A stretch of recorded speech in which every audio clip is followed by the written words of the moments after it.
ही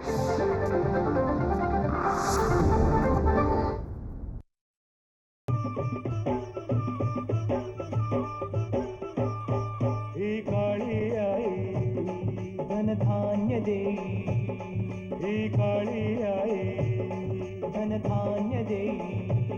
जोडते मनाची नाती आमची माती, आमची माणसं,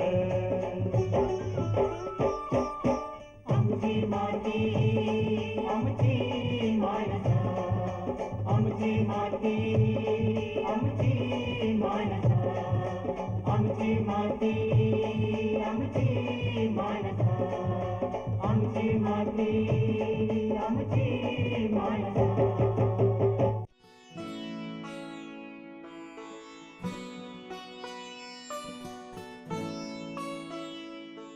शेतकरी बंधू भगिनींनो नमस्कार. सह्याद्री वाहिनीच्या आमची माती आमची माणसं या कृषीविषयक कार्यक्रमामध्ये मी अजिंक्य टेकाळे आपलं सहर्ष स्वागत करतो. फळबागांच्या बाबतीत महाराष्ट्र हे नेहमीच अग्रेसर आहे. त्यातल्या त्यात मराठवाडा आणि विदर्भ या भागांमध्ये मोसंबी हे हक्काचं फळपीक आहे.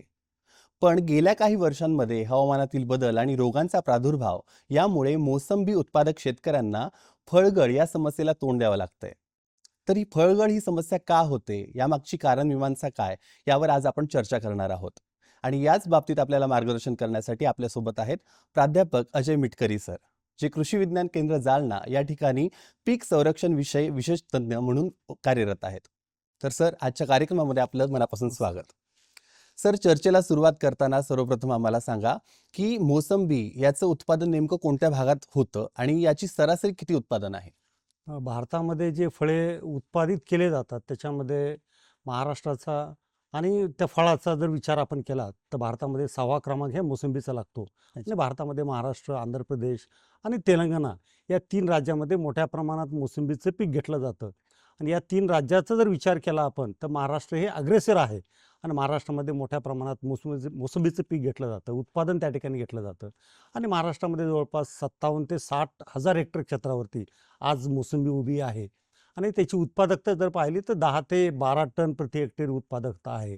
आणि जिल्हे जर पाहिले आपण त्याच्यामध्ये संभाजीनगर आहे, जालना आहे, परभणी आहे, नांदेड आहे, अमरावतीचा काही भाग आहे, नागपूरचा काही भाग आहे, काही अहमदनगर या विविध जिल्ह्यामध्ये हे मोसंबीचं पीक घेतलं जातं. आणि उत्पादकताही त्या मानानं आपल्याला कमी आहे, म्हणून आपल्याला मोसंबीची उत्पादकताही वाढवणं गरजेचं आहे. त्या दृष्टिकोन आपण एकात्मिक व्यवस्थापन त्या बागेचं आपण जर केलं तर निश्चित आपण उत्पादन त्याच्यामध्ये वाढवू शकू. अच्छा, म्हणजे उत्पादकता कमी आहे ती आपल्याला वाढवण्याची गरज आहे. तर या मोसंबी या पिकामध्ये जी फळगळची समस्या उद्भवते, तर ही फळगळची समस्या नेमकी कधी, कोणत्या महिन्यात आणि फळाच्या कोणत्या अवस्थेत सर्वाधिक जाणवते? मोसंबीमध्ये आपण यावर्षी जर विचार केला तर वातावरणामध्ये खूप मोठ्या प्रमाणात बदल झालेला आहे. यावर्षी जवळपास 1200 मिलीमीटर पाऊस झाला आणि गेल्या 5-6 वर्षापासून पाहतोय की पावसाचं प्रमाण आपल्याकडे वाढत आहे. वातावरणातील बदल त्या ठिकाणी होत आहे आणि त्याचा परिणाम शेतीवरती, पिकाच्या उत्पादनावरती मोठ्या प्रमाणात होतो. आणि त्याच पद्धतीनं मोसंबी हे एक संवेदनशील पीक आहे आणि वातावरणातील बदलामुळं फळगळ मोठ्या प्रमाणात आपल्याकडे होती. आणि या फळगळीचं प्रमाण जर पाहिलं आपल्याला उत्पादनामध्ये किती घट होती तर 30 ते 70% या फळगळीमुळं उत्पादनामध्ये घट होत असते. आणि मोसंबीमध्ये खास करून आपल्याकडले शेतकरी आंब्या बहार आणि मरग बहार या दोन्ही बहाराची फळं त्या ठिकाणी शेतकरी घेत असतात. आणि खास करून ज्या शेतकऱ्यांकडे पाणी उन्हाळ्यामध्ये उपलब्ध आहे ते शेतकरी आंब्या बहाराचं बहार त्या ठिकाणी घेतात, कारण हा हमखास बहार येतो आणि चांगल्या क्वालिटीचे फळं मिळतात आणि बाजारामध्ये सुद्धा चांगलं मागणी आहे, मार्केट रेट चांगला आहे. आणि त्याच्यामुळे शेतकरी ज्यांच्याकडे पाणी उन्हाळ्यामध्ये आहे ते शेतकरी आंबे बहार त्या ठिकाणी घेत असतात. परंतु आंब्या बहाराचे फळं हे सगळ्यात जास्त त्या ठिकाणी फळगळ त्या ठिकाणी होत असते, कारण आंब्या बहाराची जी फळं आहे ज्यावेळेस फुलोरा येतो फुलाचं रूपांतर त्या फळामध्ये होतं आणि फळं पक्वतेकडे जातात. त्या विविध कालावधीमध्ये वेगवेगळ्या वातावरणाला त्या ठिकाणी तोंड द्यावं लागतं. कधी उन्हाचं तापमान त्या ठिकाणी वाढतं, कधी थंडी वाढते, कधी आर्द्रता त्या ठिकाणी वाढते, कधी मोठ्या प्रमाणात पाऊस येतो. यामुळं आंब्याबहाराच्या फळामध्ये बहारामध्ये फळगळ मोठ्या प्रमाणात होती. आणि मोसंबीच्या झाडाला जर पाहिलं आपण तर प्रत्येक झाडाला 1 ते 1.5 लाख फुलं लागत असतात. आणि सगळेच जर फुलाचं रूपांतर फळामध्ये झालं तर ते झाडही त्या ठिकाणी राहणार नाही. आणि म्हणून त्या ठिकाणी 1 ते 2% फुलाचंच रूपांतर त्या फळामध्ये त्या ठिकाणी होत असतं. परंतु जे काही फळं आपल्याला मिळाले त्या झाडावरती त्याची क्वालिटी आणि ते फळ गळू नये याच्यासाठी आपल्याला काळजी त्या ठिकाणी घेणं गरजेचं आहे. आणि म्हणून ते फळगळ होत असताना 3 टप्प्यामध्ये फळगळ आपल्या महाराष्ट्रामध्ये या आंब्याबहाराची त्या ठिकाणी होत असते. पहिली फळगळ जी आहे, ज्यावेळेस फुलाचं रूपांतर फळामध्ये होतं, तो कालावधी जर पाहिला आपण तो फेब्रुवारी-मार्च आहे. आणि त्यावेळेस थोडं वातावरणामध्ये बदल झालेला असतो. त्या ठिकाणी तापमान आपल्याकडे वाढलेलं असतं मार्चमध्ये. या कालावधीमध्ये जी काही फळं गुंडी अवस्थेमध्ये आहेत, बोरा एवढी फळं झालेली आहेत, त्यावेळेस या जास्तीच्या तापमानामुळं त्यावेळेस आपल्याला कोरडं हवामान झालेलं असतं. या कालावधीमध्ये फळगळ आपल्याकडे मोठ्या प्रमाणात होती. ही पहिला टप्पा आहे फळगळीचा. अच्छा. आणि दुसरा टप्पा जर पाहिला आपण तर जुलै-ऑगस्टमध्ये दुसरी फळगळ आपल्याकडे होती. जुलै-ऑगस्टमध्ये पाऊस आपल्याकडे नेमका सुरू झालेला असतो. आर्द्रता आपल्याकडे वाढलेली असते. ढगाळ हवामान आपल्याकडे सुरू झालेलं असतं. या वातावरणामध्ये दुसरी फळगळ या टप्प्यातली आंब्या बहारातली दुसरी फळगळ, ज्यावेळेस फळं हे लिंबू किंवा लिंबापेक्षा थोडी मोठी झालेली असतात, त्यावेळेस ही फळगळ आपल्याला जुलै-ऑगस्टमध्ये आपल्याला पाहायला मिळते. तिसरी फळगळ जी आहे, मोसंबी फळं पक्वतेकडे जाण्या अगोदर 1.5 ते 2 महिने अगोदर ते सप्टेंबरच्या महिन्यामध्ये पाऊस आपल्याकडे जास्त झाला, त्या कालावधीमध्ये आर्द्रता वाढली, थंडी वाढली, त्यावेळेस सुद्धा ही फळगळ होती. या तिन्ही वेळेस आपल्याला म्हणजे आपल्याला मार्चमध्ये, जुलै-ऑगस्टमध्ये, त्यासोबत सप्टेंबर-ऑक्टोबरमध्ये ही फळगळ आपल्याकडे होत असते. म्हणून वाढती मागणी आणि जो काही आपल्याला आंब्या बहाराच्या फळांना चांगला रेट आपल्याला मिळतोय, त्या अनुषंगानं तिन्ही बहारामध्ये जी काही आपल्याला तिन्ही वेळेस आपल्याला फळगळ होत असते, ती फळगळ आपल्याला थांबवणं गरजेचं आहे. ती जर नियंत्रित आपण केली तर चांगला आपल्याला मोसंबीपासून उत्पादन आपल्याला घेता येईल. महत्वाचा प्रश्न हा की याची प्रमुख कारणं काय आहेत? चांगला प्रश्न विचारला, की सुरुवातीलाच मी सांगितलं की वातावरणातील बदल हा मुख्यत्वे करून या फळगळीला कारणीभूत आहे. आणि म्हणून आपल्याला 2 प्रकार आहे, एक अजैविक घटक आहेत आणि एक जैविक घटक आहेत. अजैविक घटक म्हणल्यानंतर एखाद्या वेळेस तापमानामध्ये बदल खूप झाला, पाऊस आपल्याकडे खूप झाला, थंडी आपल्याकडे खूप वाढली, आर्द्रता खूप वाढली, या परिस्थितीमध्ये मोठ्या प्रमाणात आपल्याला ही फळगळ होत असते. त्याला आपण वनस्पती शास्त्रीय आंतरिक फळगळ म्हणून, आपल्याला तापमान वाढलं, पाण्याचा अभाव झाला त्या ठिकाणी, त्यावेळेस सुद्धा फळगळ त्या ठिकाणी होत असते. म्हणून हे कारण महत्वाचं आहे. आणि जैविक जे कारणं आहेत की वातावरणातील बदलामुळं विविध किडी रोगाचा प्रादुर्भाव सुद्धा मोसंबीवरती होत असतो. आणि म्हणून या किडी रोगामुळे सुद्धा त्याला जैविक आपण घटक म्हणूयात. या जैविक घटकाचा प्रादुर्भाव झाल्यानंतर मोसंबीवरती, त्या झाडावरती जी फळं आहेत ते फळं गळायला लागतात, कारण प्रादुर्भाव त्या ठिकाणी झालेला असतो. आणि म्हणून जोपर्यंत शेती आहे, जोपर्यंत मानव आहे, तोपर्यंत त्या किडीचं आणि मानवाचं युद्ध चालू राहणार आहे. कारण किडीला सुद्धा आवडणारं पीक ते मोसंबी आहे किंवा विविध पिकं आहेत. माणसाला सुद्धा आवडणारी ती पिकं आहेत. माणसं सुद्धा जीवन त्या पिकावरती अवलंबून आहे. आणि म्हणून त्या किडीचं व्यवस्थापन किंवा त्या रोगाचं व्यवस्थापन सुद्धा गरजेचं आहे. आणि म्हणून जे कारणं महत्वाचे आहेत त्याच्यामध्ये जैविक आणि जैविक या प्रकारचे 2 कारणं महत्वाचे आहेत, ज्याच्यामुळं हे फळं गळत असतात आणि त्याचं नियंत्रण आपल्याला करणं गरजेचं आहे. फळगळ आणि बाग पोषण व्यवस्थापन या दोन्हीचा काही संबंध आहे का? ज्यावेळेस मोसंबीच्या झाडाला फुलं लागतात त्यावेळेस 30% त्याची एनर्जी त्या ठिकाणी खर्ची पडते. आणि 70% ज्यावेळेस फुलाचं रूपांतर फळामध्ये होतं त्यावेळेस ती 70% एनर्जी त्या झाडाला लागत असते. ती फळं टिकवण्यासाठी, पोसण्यासाठी त्या ठिकाणी 70% जे काही त्याचे खतं आहे ते वापरली जातात. म्हणून आपल्याला मोसंबीच्या फळाचं पोषण, त्या बागेचं पोषण, त्या झाडाचं पोषण आपल्याला करणं गरजेचं आहे. त्या झाडावरती जास्त फळं असतील आणि त्या प्रमाणामध्ये आपण खताचा वापर किंवा अन्नद्रव्याचा वापर आपण दिले नसतील, केला नसेल, तर त्या ठिकाणी फळगळ मोठ्या प्रमाणात होती. म्हणून आपल्याला त्या ठिकाणी जी काही खतं आपल्याला त्या मोसंबीच्या बागेला, त्या झाडाला देणं गरजेचं आहे, त्या प्रमाणामध्ये जी शिफारस केलेली आहे त्या शिफारशीप्रमाणे खतं देणं गरजेचं आहे. त्या झाडावरती फळाची संख्या जास्त झाली आणि आपल्याला त्या मर्यादित आपल्याला अन्नसाठा झाला तर मोठ्या प्रमाणात फळगळ त्या ठिकाणी होत असते. म्हणून आपल्याला जी काही अन्नद्रव्ये आहेत, मुख्य अन्नद्रव्ये, दुय्यम अन्नद्रव्ये आहेत, ते सुद्धा आपल्याला देणं गरजेचं आहे. त्याच्यामध्ये नत्र आहे, स्फुरद आहे, पालाश आहे, ते आपल्याला त्या प्रमाणात, कारण शेतकरी बांधव आपण पाहतोय की त्या प्रमाणामध्ये, कारण त्या झाडावरती मोठ्या प्रमाणात फळं येतात आणि त्या प्रमाणामध्ये त्या अन्नद्रव्ये दिली जात नाहीत. आणि अपुरे पोषण आणि संजीवकाचा असमतोलपणा यामुळे सुद्धा आपल्याला त्या ठिकाणी पेशीक्षय होतो आणि फळगळ मोठ्या प्रमाणात त्या ठिकाणी होत असते. म्हणून मोसंबीच्या बागेला खतं देत असताना ज्यावेळेस आपण बहार सुरुवात करतो घ्यायला, पाणी द्यायला सुरुवात करतो, त्यावेळेस आपल्याला खतं देणं गरजेचं आहे. आणि सुरुवातीला जर आपण खतं दिले आणि पूर्ण फळं पक्व होईपर्यंत ते खतं आपल्याला त्या जमिनीमध्ये राहत नाहीत. अति पाऊस झाला त्या ठिकाणी काही खतं वाहून जातात. म्हणून आपल्याला खतं देत असताना सुद्धा आपण 4 ते 5 टप्प्यामध्ये जर खतं दिले तर त्या खताचा कार्यक्षम त्या ठिकाणी वापर होईल. आणि म्हणून आपल्याला जी काही समस्या आज निर्माण झालेली आहे ती समस्या आपल्याला सोडवता येईल. 5 ते 6 वर्षाचा 10 वर्षापूर्वीचा कालावधी जर आपण पाहिला तर आपल्या जमिनीमध्ये ऑर्गॅनिक कार्बनचं प्रमाण चांगल्या प्रकारे होतं. थोडं जरी आपल्याला खतं दिले तरी आपल्याला उत्पादन चांगल्या प्रकारे येत होतं. परंतु आता ती परिस्थिती राहिलेली नाहीये. कारण ऑर्गॅनिक कार्बन हा कमी झालेला आहे. जीवाणूची संख्या त्या ठिकाणी कमी झालेली आहे आणि म्हणून त्या प्रमाणामध्ये आपल्याला मोसंबीला खतं सुद्धा देणं गरजेचं आहे. त्याचं पोषण सुद्धा आपल्याला करणं गरजेचं आहे. कारण फळाची संख्या आपण त्या ठिकाणी खूप ठेवलेली असते आणि त्या प्रमाणामध्ये अन्न पुरवठा जर नाही केला आपण ते फळं गळायला लागतात. आणि म्हणून बागेचं पोषण, त्या झाडाचं पोषण होणं गरजेचं आहे. म्हणून जी काही आता मी अन्नद्रव्य सांगितले त्यासोबत सेंद्रिय खत सुद्धा प्रत्येक झाडाला देणं गरजेचं आहे. अच्छा. आणि म्हणून प्रत्येक झाडाला आपण 50 किलो शेणखत या प्रमाणामध्ये देणं गरजेचं आहे. आणि जी काही नत्राची मात्रा आहे युरियाच्या स्वरूपातून आपण देणार आहेत त्या प्रत्येक झाडाला 300 ग्रॅम प्रत्येक महिन्याला, म्हणजे बहार घेतल्यापासून प्रत्येक महिन्याला 300 ग्रॅम युरियाच्या स्वरूपातून जर आपण नत्र दिलं तर त्या ठिकाणी फळगळ आपल्याला कमी करता येईल. त्याच्यासोबत दुसरं जे अन्नद्रव्य आहे त्या ठिकाणी आपण स्फुरद म्हणूया ते आपण 2 किलो सिंगल सुपर फॉस्फेट आणि अर्धा किलो म्युरेट ऑफ पोटॅश या प्रमाणामध्ये आपण जर खताचा पुरवठा केला त्या झाडाला दिले तर आपल्याला फळं चांगल्या प्रकारे टिकवता येईल. गळ आपल्याला त्या ठिकाणी कमी करता येईल. आणि त्यासोबत सूक्ष्म अन्नद्रव्याची सुद्धा त्या ठिकाणी गरज आहे. त्याचा वापर सुद्धा आपण करणं गरजेचं आहे.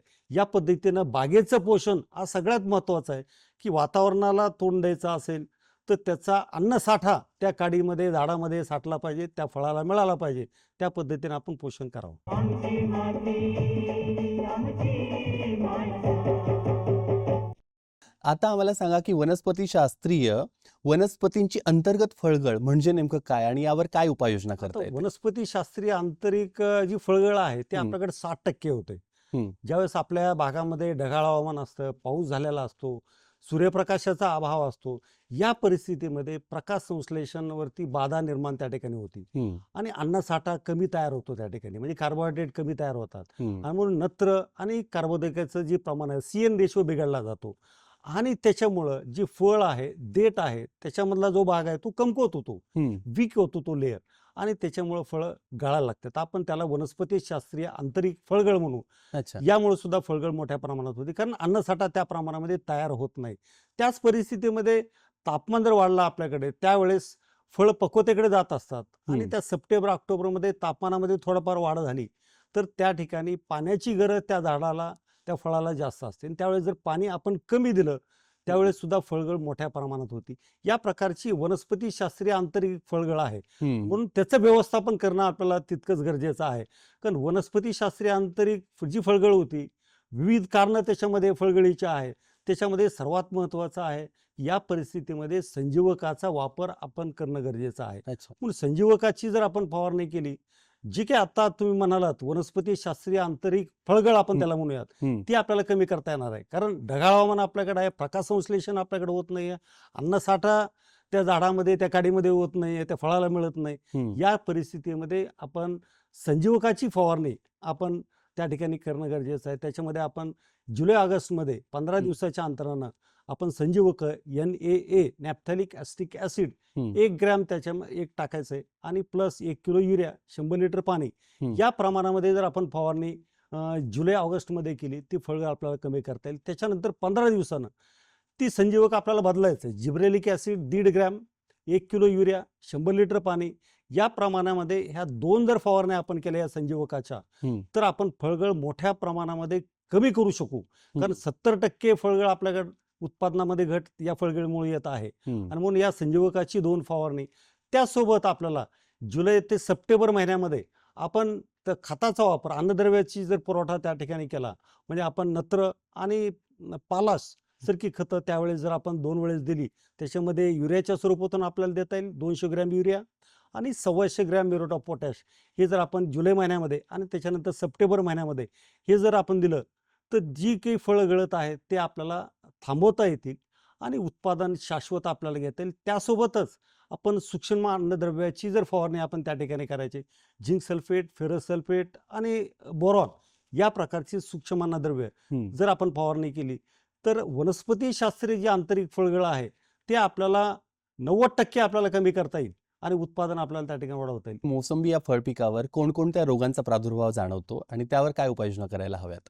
की सगळ्यात महत्त्वाचं मोसंबीमध्ये बुरशीजन्य रोग आपल्याकडे आहे, जीवाणूजन्य आपल्याकडे आहेत, विषाणूजन्य सुद्धा रोग आहे. हं. आणि या रोगाचा प्रादुर्भाव आपल्याला वातावरणातील बदल झाला, पाऊस जास्त झाला, आर्द्रता वाढली, तर हं. त्यावेळेस आपल्याला या बुरशीजन्य रोगाचा, जीवाणूजन्य रोगाचा प्रादुर्भाव होतो. हं. आणि ही प्रादुर्भाव झाल्यामुळे फळगळ मोठ्या प्रमाणात होती. बुरशीजन्य रोग जर आपण पाहिले त्या ठिकाणी कोलोट्रिकम नावाची बुरशी आपल्याकडे आहे, डिप्लोडिया बुरशी आहे, फायटोप्थोरा बुरशी आपल्याकडे आहे. या बुरशीचा प्रादुर्भाव त्या फळावरती झाला तर फळगळ त्या ठिकाणी नक्की मोठ्या प्रमाणात होत असते. आणि म्हणून आपण जे काही बहार आपण मोसंबीमध्ये घेतोय, हं. मागच्या कालावधीमध्ये आपण जे काही फळं घेतले, फळाची आपण काढणी केलेली आहे, त्याच्यानंतर बाग आपण तानावर सोडतो आणि त्यानंतर जे आपण बहाराची कामं करतो किंवा पाणी द्यायला सुरुवात करतो, त्यावेळेस आपण जी वाळलेली काडी आहे, ते वाळलेली काडी काढणं गरजेचं आहे. कारण त्या वाळलेल्या काडीमध्ये एक प्रकारची बुरशी त्या ठिकाणी सुप्त अवस्थेमध्ये आहे. हं. आणि ती जर वाळलेली काडी नाही काढली तर यासारखी जी कोलोट्रिकम नावाची बुरशी आहे, ती सुप्त अवस्थेमध्ये तिथं त्या काडीमध्ये राहिलेली आहे. ते जुलै ऑगस्टमध्ये पाऊस आपल्याकडे झाल्यानंतर, आर्द्रता आपल्याकडे वाढल्यानंतर ती जागृत अवस्थेमध्ये येते आणि त्याचा प्रादुर्भाव त्या ठिकाणी व्हायला लागतो. आणि जी फळाची साल आणि देठाचा मधला जॉईंट जो आहे, हं. हं. त्या ठिकाणी त्याचा प्रादुर्भाव होतो. अच्छा. आणि त्या ठिकाणी तपकिरी, काळपट चट्टे पडतात आणि पर्यायानं त्या ठिकाणचा भाग सडायला लागतो. आणि म्हणून आपल्याला सर्वात महत्त्वाचं शेतकरी बांधवांनी या बुरशीजन्य रोगाच्या व्यवस्थापनासाठी हं. ज्यावेळेस आपण बहार धरायला लागतो, पाणी आपण सुरू करतो, त्या कालावधीमध्ये काडी आपण वाळलेली काढल्यानंतर बुरशीनाशकाची फवारणी, हं. त्या ठिकाणी बोर्डो मिश्रण आपल्याकडे आहे, 0.6% आपण त्यावेळेस फवारणी घेऊ शकतो. किंवा कॉपर ऑक्सी क्लोराईड आपल्याकडे आहे, 2.5 ग्रॅम प्रति लिटर पाण्यामध्ये टाकून आपण फवारणी, यासारख्या 2 फवारण्या आपण बहाराचं नियोजन करत असताना जर केलं तर पुढची समस्या आपल्याला जे काही त्या रोगामुळे आपल्याला नुकसान होणार आहे ती आपल्याला कमी करता येईल. कारण या रोगामुळे सुद्धा 20 ते 30% आपल्या उत्पादनामध्ये घट येत आहे. हं. म्हणून या प्रकारचं आपल्याला व्यवस्थापन करायचं आहे. आणि जुलै ऑगस्टमध्ये पाऊस आपल्याकडे जास्त झाला, आर्द्रता वाढली आपल्याकडं, तर या कोलोट्रिकम बुरशीचा प्रादुर्भाव आपल्याकडे त्या फळावरती, देठावरती होणार आहे. म्हणून त्यावेळेस आपल्याला 2 ते 3 फवारण्या त्या कालावधीमध्ये जुलै ऑगस्टमध्ये आपण थायफेनाइड, मिथाईल यासारखं बुरशीनाशक किंवा कार्बन डायझिम अधिक मॅन्कोजेब हं. यासारखं बुरशीनाशक, या 2 फवारण्या जर आपण केल्या तर नक्की या बुरशीजन्य रोगाचं व्यवस्थापन आपल्याला करता येईल आणि बुरशीमुळे जी फळगळ आहे ते आपल्याला कमी करता येईल. हं. आणि मी एक टप्पा तुम्हाला सांगितलं की तिसरी फळगळ ही सप्टेंबरमध्ये आहे. हं. की दरवर्षी आपण पाहतोय गेल्या 5 वर्षापासून की सप्टेंबरमध्ये पाऊस खूप मोठ्या प्रमाणात येतो. यावर्षी आपण पाहिलं तर एका दिवसामध्ये 150 मिलीमीटर पाऊस महाराष्ट्रामध्ये काही जिल्ह्यामध्ये झालेला आहे. हो. आणि या परिस्थितीमध्ये जी काही फायटोप्थोरा नावाची बुरशी आपल्या जमिनीमध्ये आहे, मातीमध्ये आहे, त्याचा प्रादुर्भाव त्या फळावरती यायला लागतो हं. आणि फळं तपकिरी, करडे पडायला लागतात. फळगळ मोठ्या प्रमाणात होती या कालावधीमध्ये. आणि म्हणून त्यावेळेस आपल्याला फोसेटिल एल यासारखी बुरशीनाशक किंवा कॉपर ऑक्सी क्लोराईडची फवारणी आपल्याला घेणं गरजेचं आहे. म्हणजे वातावरणामध्ये बदल झाला तर त्या रोगामध्ये, बुरशीच्या प्रादुर्भावामध्ये सुद्धा बदल होतो. हं. म्हणून त्या वेळेस आपल्याला त्या प्रकारची बुरशीनाशकाची फवारणी जर आपण केली तर नक्की त्या वातावरणामधली जी फळगळ आहे ते आपल्याला कमी करता येईल. त्या अनुषंगानं आपण या रोगाचं व्यवस्थापन आपण करावं. मोसंबी पिकावर कोणकोणत्या किडींचा प्रादुर्भाव होतो आणि त्यावर काय उपाययोजना करता येतील? की जैविक जे घटक आहेत त्या घटकामुळं मोसंबीची फळगळ मोठ्या प्रमाणात होते. त्याच्यामध्ये किडीसुद्धा महत्त्वाचा भाग आहे. हं. त्याच्यामध्ये काळी माशी त्याच्यामध्ये आहे, खवले कीड त्याच्यामध्ये आहे, अच्छा. सिट्रस सायला नावाची कीड आहे, पुळी नावाची कीड आहे. वातावरणातील बदलानुसार या किडीचा प्रादुर्भाव त्या ठिकाणी होत असतो. काळी माशीचा प्रादुर्भाव झाला तर हं. त्या ठिकाणी एक प्रकारची कीड अन्नरस त्या पानातून घेत असते हं. आणि अन्नरस घेतलं की नत्राचं प्रमाण कमी होतं आणि नत्राचं प्रमाण कमी झालं की फळाचं पोषण होत नाही आणि फळगळ त्या ठिकाणी व्हायला लागते. म्हणून या किडीचं व्यवस्थापन, जी काळी माशीचा प्रादुर्भाव आपल्याकडे होतो त्याचं व्यवस्थापन सुद्धा करणं गरजेचं आहे. त्यासाठी आपल्याला क्युनॉलफॉस नावाचा कीटकनाशक आहे, ते हं. 2 मिली प्रति लिटर पाण्यामध्ये टाकून जर फवारणी केली तर आपल्याला या काळ्या माशीचा व्यवस्थापन त्या ठिकाणी करता येईल. ही काळी माशी पानाच्या खालच्या बाजूनं त्या ठिकाणी राहून रस शोषण करत असते आणि एक प्रकारचा चिकट द्रव बाहेर टाकते. हं. आणि चिकट द्रव खालच्या पानावर पडला की त्याच्यावरती परत काळ्या बुरशीची वाढ होती, परत प्रकाश संश्लेषणावरती परिणाम होतो. आणि म्हणून आपल्याला या किडीचं सुद्धा व्यवस्थापन करणं गरजेचं आहे. त्यासोबतच सिट्रस सायला नावाची कीड आहे, हे सुद्धा अन्नरस शोषण करणारी कीड आहे. परत आपल्या शरीरातून एक प्रकारचा चिकट गोड पदार्थ त्या पानावरती स्रवित करत असते. हम्म. आणि म्हणून या सायलाचं व्यवस्थापन करणं गरजेचं आहे. ही सायला कीड कोवळी फांदी असेल त्या ठिकाणी किंवा कळ्या असतील त्याच्यातून अन्नरस घेतो आणि हे अन्नरस घेतल्यामुळे एक प्रकारची फांदीमर त्या झाडाची व्हायला लागते. हम्म. म्हणून सिट्रस सायलाचं सुद्धा व्यवस्थापन करणं गरजेचं आहे. तर अलीकडच्या काळामध्ये फळावरती खवले नावाची कीड आपल्याकडे येत आहे. हम्म. फळावरती एक पांढरट बुरशी आल्यासारखी त्या ठिकाणी दिसायला लागते हम्म. आणि आपल्याला वाटतं या प्रकारचा बुरशीचा प्रादुर्भाव झालेला आहे. एक प्रकारचं कवली कीटक आहे आणि म्हणजे यासाठी आपण निंबुळे अर्काची फवारणी केली तर याचं व्यवस्थापन करता येईल. कारण हा पांढरा भाग तो खवल्या किडीमुळे झालेला आहे. एक प्रकारची रस शोषण करणारी कीड आहे आणि फळं पक्व होण्या अगोदर पिवळी पडतात आणि गळायला लागतात. म्हणून ह्याचं व्यवस्थापन आपल्याला जर आपण केलं तर नक्की आपल्याला चांगल्या प्रकारे आपल्याला उत्पादन घेता येईल. आमची माती आमची माणसं. आता मला सांगा की डासांचा किती प्रादुर्भाव होतो आणि त्यामुळे किती प्रमाणात उत्पादन कमी होतं? मोसंबीमध्ये डास हा महत्त्वाचा कीटक आहे. हम्म. कारण आपल्याकडे डासाचा प्रादुर्भाव मोसंबीमध्ये साधारण आपल्याकडं 15 ऑगस्टच्या नंतर यायला लागतो. म्हणजे हम्म. मोसंबीचे फळं पक्वतेकडे जातात, आपल्या हातामध्ये बाग यायला लागती, त्यावेळेस ह्या डासाचा प्रादुर्भाव होतो. हम्म. आणि कीटकामुळं जे काही नुकसान आपल्या मोसंबीचं होतं त्याच्यामध्ये 20% 25% आहे. आणि सगळ्यात महत्त्वाचं या डासामुळंच 20% ची 20% उत्पादनामध्ये घट येते. अच्छा. म्हणून डासाचं व्यवस्थापन आपल्याला एकात्मिक पद्धतीने करणं गरजेचं आहे. कारण डासाचा ज्यावेळेस प्रादुर्भाव आपल्याकडे होतो या महिन्यामध्ये ऑगस्ट सप्टेंबर महिन्यामध्ये, त्यावेळेस हा डास किंवा पतंग त्या बागेमध्ये येत असतो आणि पतंग तो आपले सोंड त्या फळामध्ये टाकतो आणि एक प्रकारचं छिद्र त्या ठिकाणी तयार करतो आणि एक प्रकारचं रस त्या ठिकाणी शोषून घेतो अच्छा. आणि त्या फळाला छिद्र पडल्यामुळं त्याच्यामध्ये बुरशीचा शिरकाव होतो, जीवाणूचा शिरकाव होतो आणि त्या ठिकाणी फळ त्या ठिकाणी खराब होतं, फळ गळायला लागतं. हम्म. म्हणून या डासाचं व्यवस्थापन एकात्मिक पद्धतीनं करणं गरजेचं आहे. आणि म्हणून जी काही गुळवेल वासेनवेलवरती या डासाचं त्या ठिकाणी पूर्ण आयुष्य किंवा जीवनक्रम त्याच्यावरती अवलंबून असतो. हम्म. आणि म्हणून आपल्याला गुळवेल व्यासनवेल यासारखे जर तणं बागेमध्ये असतील तर तणं काढणं गरजेचं आहे आणि म्हणून त्या पद्धतीने व्यवस्थापन करणं गरजेचं आहे. आणि तणं जे काही बांधावरती तणं आहे त्याच्यावरती एखाद्या कीटकनाशकाची फवारणी आपल्याला करणं गरजेचं आहे. तिसरं महत्त्वाचं, जी गळाली फळं आहेत, हम्म. फळं गळाली त्याचा वास मोठ्या प्रमाणात त्या बागेमध्ये पसरतो हम्म. आणि बाहेरच्या ठिकाणचे काही डास आपल्याकडे सुद्धा आकर्षित मोठ्या प्रमाणात होत असतात. हम्म. म्हणजे जर फळं गळालेली असतील तर ते फळं गोळा करून नष्ट करणं गरजेचं आहे. तरच आपल्याला त्या बागेमध्ये आपल्याला त्या डासाला दूर ठेवता येईल. त्या पद्धतीने व्यवस्थापन आपण करणं गरजेचं आहे. आणि संध्याकाळी 6 ते 8, कारण हा डास आपल्या बागेमध्ये संध्याकाळच्या वेळेस 6 ते 8, 6 ते 10 या वेळेमध्ये मोठ्या प्रमाणात येत असतो हम्म. आणि मोठ्या प्रमाणात नुकसान करत असतो. म्हणून संध्याकाळी 6 ते 10 वेळेमध्ये जर आपण आपल्या बागेमध्ये धूर केला मोठ्या प्रमाणामध्ये, हम्म. या 1.5 ते 2 महिन्याचा कालावधीच आहे की त्यावेळेस आपला डास या मोसंबीवरती येत असतो. म्हणून त्यावेळेस धूर केला तर त्या डासाचं व्यवस्थापन आपल्याला करता येईल. किंवा संध्याकाळी आपण एखादा प्रकाश सापळा प्रति एकरी एखादा लावला हम्म. तर त्या डास आपल्याला तिथे आकर्षित करता येईल. आणि एखादं रॉकेल पाणी मिश्रित भांडं खाली ठेवलं त्या बल्बच्या खाली 200 वॅटच्या, तर ते पतंग त्याच्यामध्ये येतील आणि त्याचं नियंत्रण आपल्याला करता येईल. किंवा विषाचे आमिष आपल्याकडं उपलब्ध आहेत, हम्म. त्याचा वापर सुद्धा त्या ठिकाणी करता येईल. एखाद्या रुंद तोंडाच्या बाटलीमध्ये आपण त्याचं द्रावण आपण तयार करून ठेवू शकतो. 2 लिटर पाणी घ्या, त्याच्यामध्ये 200 ग्रॅम गूळ घ्या, त्याच्यामध्ये 5 फळाचा रस टाका आणि एखादं कीटकनाशक 50 मिली त्याच्यामध्ये टाका. आणि हे द्रावण जर आपण रुंद तोंडाच्या बॉटलमध्ये टाकून ते बाटल्या जर आपण त्या झाडाला बांधल्या हम्म. तर त्या विषाकडं किंवा फळाच्या वासामुळे तिथं आकर्षित होतात आणि त्या डासाचं व्यवस्थापन आपल्याला करता येईल. या प्रकारे आपल्याला डासामुळं जे होणारं नुकसान आहे ते आपल्याला कमी करता येईल. परंतु एकात्मिक पद्धतीने व्यवस्थापन आपल्याला या डासाचं करणं गरजेचं आहे. आता सांगा की पुढच्या काळामध्ये बागेचं व्यवस्थापन कशा प्रकारे करावं शेतकऱ्यांनी?